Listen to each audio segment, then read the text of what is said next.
Olá pessoal, estou aqui chegando, tentando me adaptar a essa nova prática de me comunicar com meus alunos, alunas e os amigos, amigas, companheiros e demais. Né? A gente vai aprendendo, né, a lidar com isso, com essas ferramentas, né, mais propícias a essa nova geração. Afinal, nós temos uma nova geração de youtubers, né?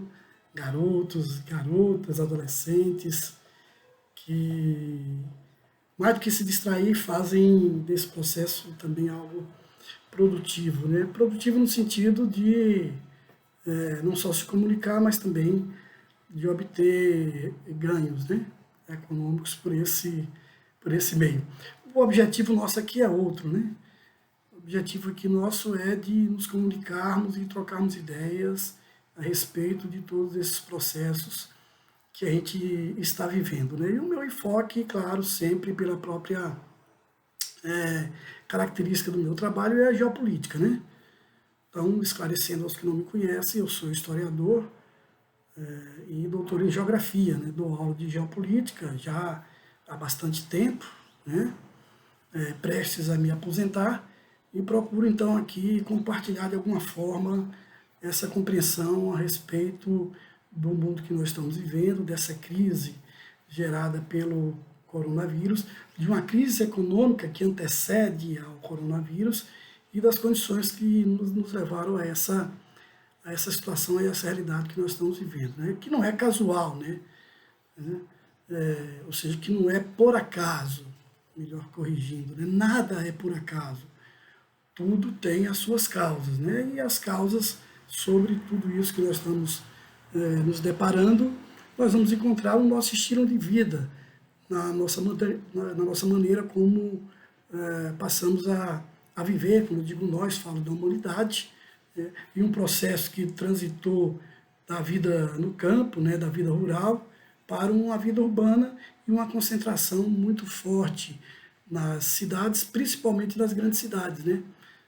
Com um número enorme de pessoas que ultrapassa a milhão e a milhões de pessoas vivendo, na maioria, em condições subhumanas, né? Com pouco saneamento, com falta de água tratada, né? Com infraestruturas básicas bastante deficientes. Né? E é evidente que toda essa condição leva a que a gente tenha que cotidianamente estarmos lidando com vírus e bactérias, né? Alguns dos quais que já imaginávamos ter sido extintas e outros que se transformam, né? Passam por processos de mutações e vivem nos azucrinando, né? Ou infernizando a nossa vida, essa vida então concentrada nessas grandes cidades, né? Marcada por uma periferia muito pobre, né? Muito miserável.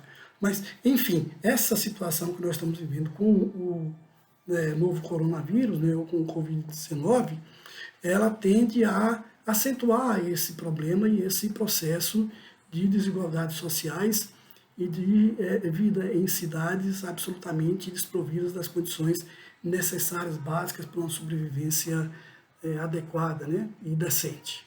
Né? Mas em que mais essa crise que nós estamos passando, né, que nos leva a um confinamento, a uma quarentena necessária, por conta da ausência de medicamentos e de vacinas que possam conter a disseminação desse vírus, nos resta, portanto, o isolamento social. Mas o que será, portanto, de nossa vida depois disso? Essa é uma pergunta, é um questionamento que ela passa pela cabeça da maioria das pessoas, menos aquelas que seguiam por um fundamentalismo religioso dogmático, pelo anticientificismo que leva à ignorância às raias da loucura, né? Excluindo-se, portanto, esse segmento que, de certa maneira, é o segmento que dá apoio aí às diatribes do atual presidente da República, mas aos demais, a maioria da humanidade se questiona sobre qual o caminho que nós trilharemos depois dessa crise. É uma resposta difícil de ser dada, né? Como historiador, eu procuro analisar o passado, né? Sem tentar aqui trazer o passado para o presente, porque isso seria um anacronismo, né? Nós trocarmos uma época pela outra, né? O que aconteceu na Idade Média com a peste bubônica, né? Denominada peste negra, ou o que aconteceu na década de 30, né, depois da grande crise, do crash das bolsas, né, principalmente da Bolsa de Nova York em 1929, né, ou até mesmo da crise de 2008, né, todas essas situações que acontecem, elas guardam as suas peculiaridades, seja do ponto de vista das epidemias, das pandemias, ou do ponto de vista das crises econômicas, né? O que junta tudo isso, né, principalmente no pós-Idade Média, é o fato de nós estarmos vivendo sobre a condição de um sistema que é o sistema capitalista, né, que é um sistema expansivo, né, e essa característica de sua expansividade, ela leva a uma produção acelerada de mercadorias e uma necessidade cada vez maior, cotidiana, de ampliação de riquezas, de concentração de renda nas mãos daqueles que controlam o processo produtivo. Então, essa loucura desse sistema capitalista, né, que concentra no topo uma minoria, né, de um percentual ínfimo, de 1, 2% no máximo, né, de pessoas que controlam metade da riqueza mundial, né? E se nós jogarmos 10% desses que estão no topo, controla 70% da riqueza, e quando a gente inverte e coloca essa pirâmide de cabeça para baixo, nós temos 70% da população mundial vivendo na pobreza, na miséria, ou convivendo com até 3 salários mínimos, isso se referindo ao nosso salário mínimo aqui, né? Então essa é a realidade do mundo, essa é a condição em que esse sistema impõe, né? E isso é gerador de crise, né? Pelas próprias condições com que nós vivemos, né? Como eu disse, na própria natureza do sistema, que precisa das cidades, precisa da concentração urbana para que se possa produzir e se disseminar a mercadoria em larga escala, diferente de quando se vivia na antiguidade, né? Ou há pouco tempo, né? Onde quem vivia no campo produzia o que era necessário para a sua subsistência. Nas cidades, não. Na cidade não precisamos trabalhar, precisamos ter um salário, então precisamos vender a nossa força de trabalho para comprar mercadorias.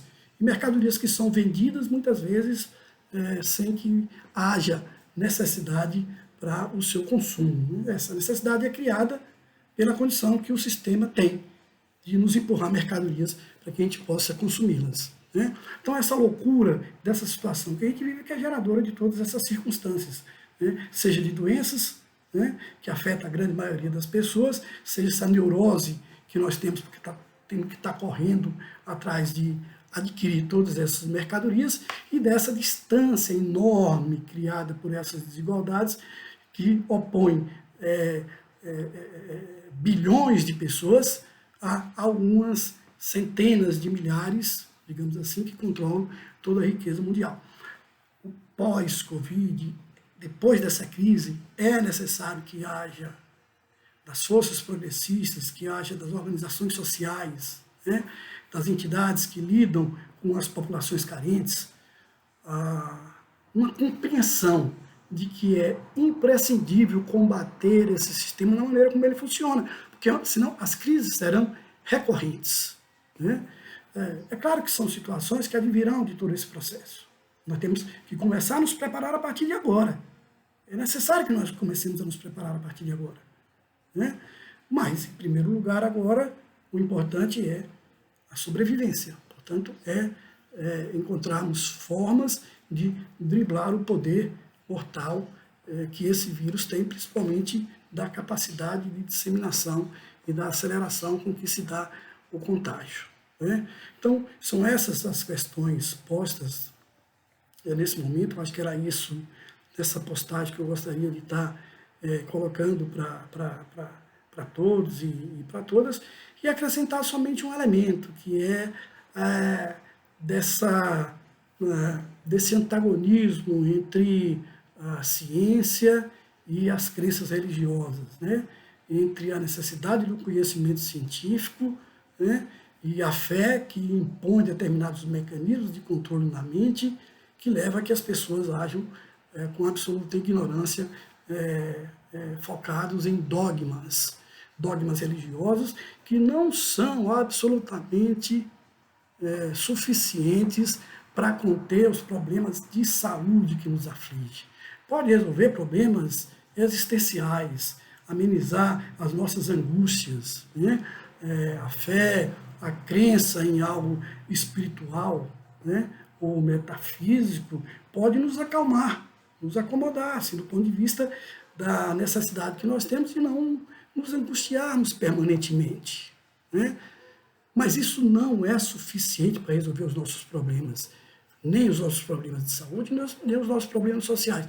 Os nossos problemas sociais, até que as religiões, elas podem auxiliar quando elas compreendem a necessidade de compartilhar, de distribuir, de distribuição, de ter uma comum união, uma defesa da comunidade, da solidariedade, aquilo que, afinal de contas, está presente no cristianismo primitivo e também em muitas das filosofias tidas, às vezes, como crenças religiosas que perpassam por todo o Oriente Médio. Esse sentido solidário. É isso que nós temos que resgatar, né?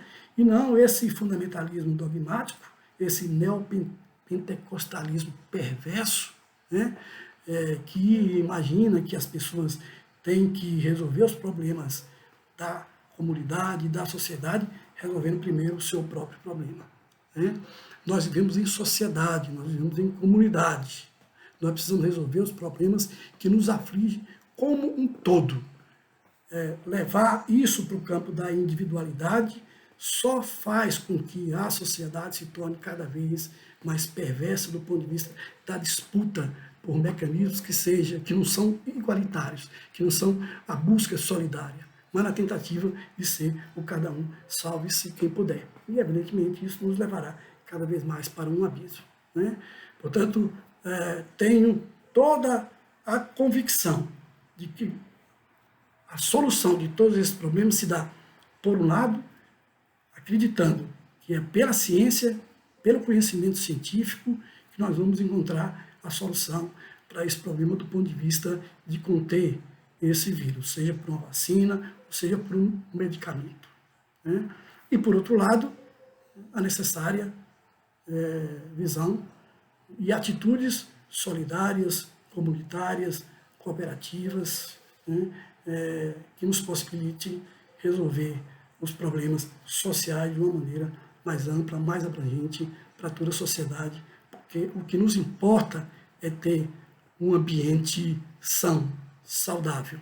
Portanto, é uma sociedade onde todos possam conviver com dignidade. Caso contrário, será o caos, será a marginalidade, será o banditismo disseminado e será essa concentração absurda, perversa e criminosa da riqueza nas mãos de uma absoluta minoria, né? Então, vamos lutar contra isso.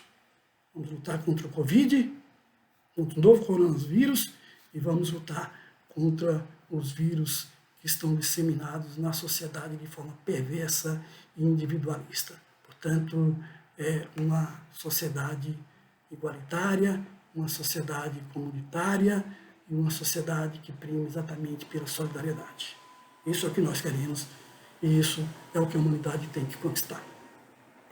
Muito obrigado, até a próxima. Namastê.